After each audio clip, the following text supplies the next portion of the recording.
Hi everyone, Lisa PFAU here at PFAU Academic Writing. Thanks so much for listening to our podcast discussion on academic integrity. I hope that the meditation helped you to kind of chill out, calm down a little bit. And as I said during the discussion about academic integrity, one thing that is tricky for people is, of course, it triggers a lot of anxiety.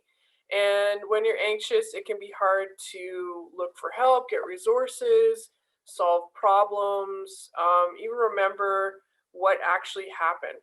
So today I'm going to recommend a book, Mind Over Mood, by Dennis Greenberg and Christine Padesky.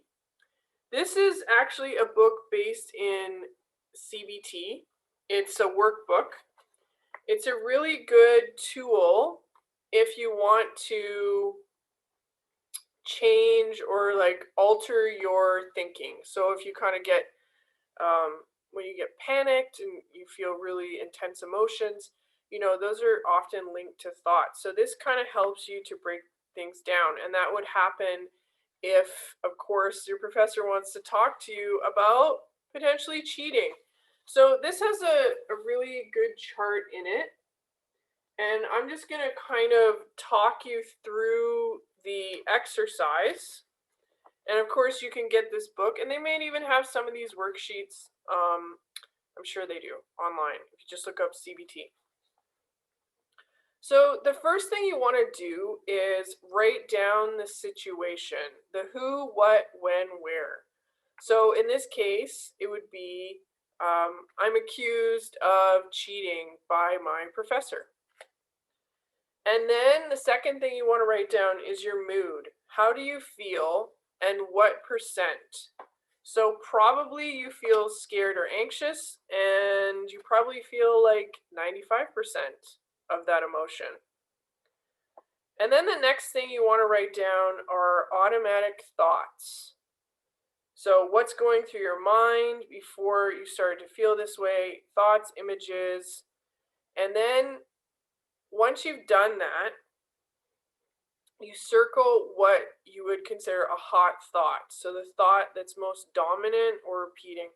So if you got accused of academic integrity, it might be like, oh my God, I'm going to fail my class. I'm going to fail my test.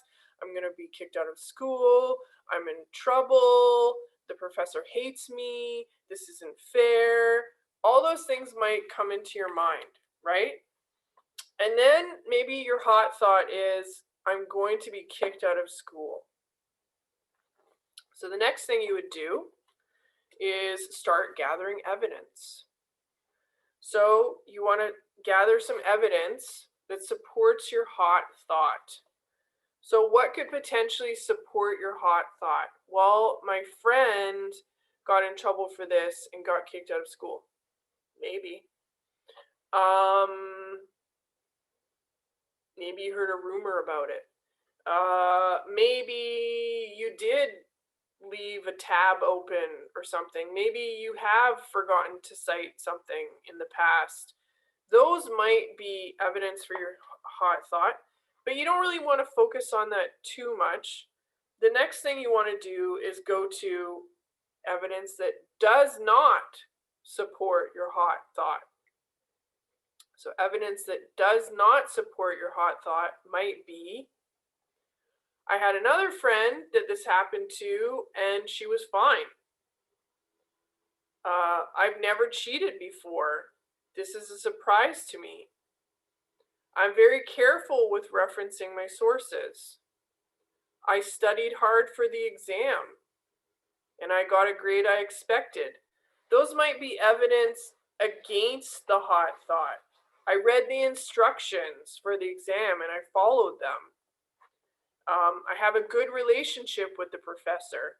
Those are all examples that do not support the hot thought. And then what you're going to do is come up with a more balanced thought. So your more balanced thought might be, I'm scared because I have been accused of academic misconduct, And I know that's a serious offense that can lead to serious consequences. But I also know that I'm a good student. I pay attention to instructions, and I would never intentionally cheat. I'm sure when I talk to the professor or the dean, we will be able to come to a reasonable outcome. That would be a more balanced thought. And then you want to rate your, describe how you feel and rate your mood again. So you're probably at this point still a little scared or anxious, but maybe you're only 20% scared of anxious. So I hope that this little activity, well, first of all, I hope you don't ever get accused of academic misconduct. But I hope that if you do, this activity helps you. And even if you don't get accused of that, this is a good activity for if you're ever stressed or triggered by a situation. Thanks so much for listening to our podcast. If you want to find out more about PFAU Academic Writing, you can check us out on our website, www.pfau.ca. And you can follow us on social media. We're on Facebook, Instagram, Twitter, and LinkedIn at PFAU_academic writing. We look forward to helping you reach your full potential on the page and in life.